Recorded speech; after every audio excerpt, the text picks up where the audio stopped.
Halo teman-teman, kembali lagi bersama saya Edo Novanto. Kali ini saya akan menjelaskan bagaimana cara penggunaan REST API pada Lumen. Nah, di sini saya menggunakan Lumen 5.8. Nah, langsung saja ke cara penggunaannya.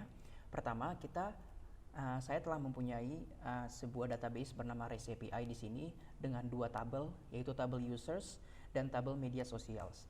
Adapun tabel users memiliki struktur ID, name, email, password, dan timestamps.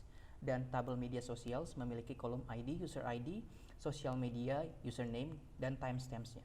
Nah, untuk cara penggunaan yang pertama, kita akan mencoba untuk membuat sebuah user baru dan memasukkan data tersebut ke tabel users. Nah, di sini saya telah memiliki key yang dipakai yaitu name, email, dan password. Dan metode yang kita gunakan adalah metode post. Nah, di sini kita telah mendapatkan respon bahwa data yang telah kita buat telah berhasil. Nah, kita sekarang cek di tabelnya. Nah, data tadi yang saya masukkan di postman ini dengan nama Edo, emailnya edo@gmail.com telah berhasil dibuat di sini. Dan passwordnya itu saya hash supaya tidak terlihat. Nah, selanjutnya kita akan mencoba login ke akun yang telah kita buat tadi. Nah, saya telah menyiapkan di sini adapun email yang kita buat tadi edo@gmail.com dan passwordnya edo12345. Oke. Nah, ketika kita klik send, jangan lupa metodenya itu harus post ya. Nah, saat kita send, kita akan mendapatkan sebuah token. Nah, token ini fungsinya apa?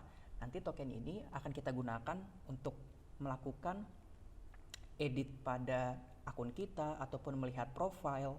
Nah, jika tidak ada tokennya nanti, itu tidak akan bisa dilakukan. Oleh sebab itu kita perlu mendapatkan token itu. Terlebih dahulu harus login. Nah, token ini akan kita ambil, kita copy. Nah, selanjutnya kita akan coba untuk melihat profile dari users yang telah kita buat. Nah, di sini, apabila kita sebelumnya tidak memasukkan token, ini tokennya saya hapus dulu. Nah, kemudian kita mencoba login. Nah, akan muncul unauthorized di sini. Nah, tidak diperbolehkan. Oleh sebab itu kita perlu memasukkan token terlebih dahulu untuk dapat melihat profil dari user tersebut. Nah, setelah kita masukkan, akan tampil data-data dari users yang telah kita buat. Oleh sebab itu, itulah fungsinya token tadi. Nah, selanjutnya kita akan melihat seluruh users. Di sini saya membuat endpoint dengan API/users untuk user satu saja yang sedang login dengan endpoint API/profile. Nah, di sini kita perlu untuk memasukkan tokennya kembali.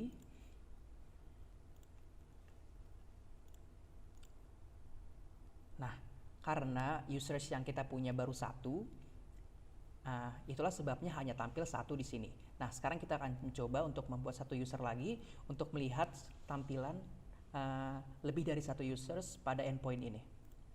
Misalnya saya membuat Budi, kemudian budi@gmail.com dan passwordnya budi12345. Nah, sudah terbuat users baru. Kemudian kita akan lihat lagi keseluruhan user yang telah kita buat. Nah, tampil dua user sekarang di sini. Nah, untuk selanjutnya kita akan mengedit users yang telah kita buat. Karena kita login sebagai users Edo, kita akan mengganti users Edo di sini. Nah, di sini saya akan mengganti tadi sebelumnya kita lihat bagian profile. Name-nya Edo. Nah, di sini akan saya coba ganti menjadi Novanto dan email saya edo@gmail.com kita coba ganti menjadi novanto@gmail.com. Bila kita send. Nah, di sini terlihat bahwa name kita sudah terganti dan emailnya juga sudah terganti. Nah, kita akan cek juga di database yang kita punya apakah sudah terganti atau belum. Nah, di sini tadi ID dengan nama Edo sudah terganti menjadi Novanto. Nah, tadi kan kita sebelumnya sudah membuat users baru yaitu Budi. Nah, Budi juga sudah masuk pada database kita. Nah, selanjutnya adalah metode posting sosial media. Nah, di sini saya membuat value-nya, key-nya itu ada dua, yaitu sosial media dan username. Nah, value yang saya masukkan untuk sosial medianya @edo, untuk username-nya Edo Novanto. Nah, kita lihat di tabel sosial media kita. Nah, belum ada datanya. Nah, sekarang kita akan coba untuk memasukkan datanya.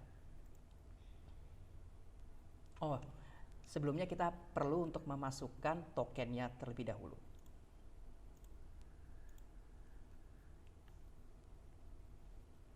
Oke. Nah, data dari sosial media sudah masuk. Nah, sekarang kita akan cek di database yang kita punya. Nah, data tadi sosial media atas nama @edo dengan username Edo Novanto sudah masuk ke database kita. Nah, selanjutnya kita akan mencoba untuk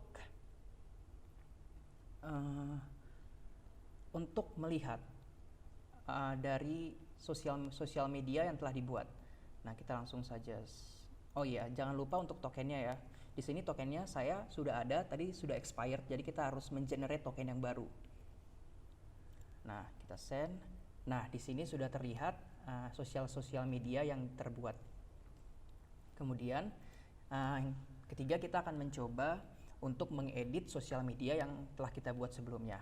Di sini tadi sosial medianya @edo dengan username Edo Novanto. Di sini saya coba mengganti sosial medianya, value-nya jadi @novanto dan value-nya Edo Sianipar. Oh ya, di sini saya akan mengganti endpoint-nya karena user ID yang kita punya itu 1, maka kita harus menggantinya di 1. Kita send. Oh ya, jangan lupa untuk mengenerate tokennya kembali. Kita send.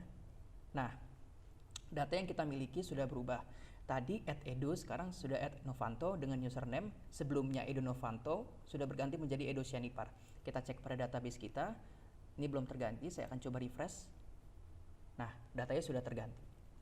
Dan yang terakhir, kita akan mencoba untuk mendelete sosial media yang ada pada tabel media sosial, sehingga data ini nantinya akan kosong. Saya menggunakan endpoint dari user ID. Oleh sebab itu saya memasukkan user ID pada endpoint ini. Nah, jangan lupa kembali tokennya. Oke, dan send. Nah, apabila berhasil, saya memberikan respon remove successfully. Nah, kita bisa lihat pada tabel media sosial. Kita refresh dulu dan datanya sudah tidak ada. Begitulah sekian cara penggunaan REST API pada Lumen. Sekian dan terima kasih.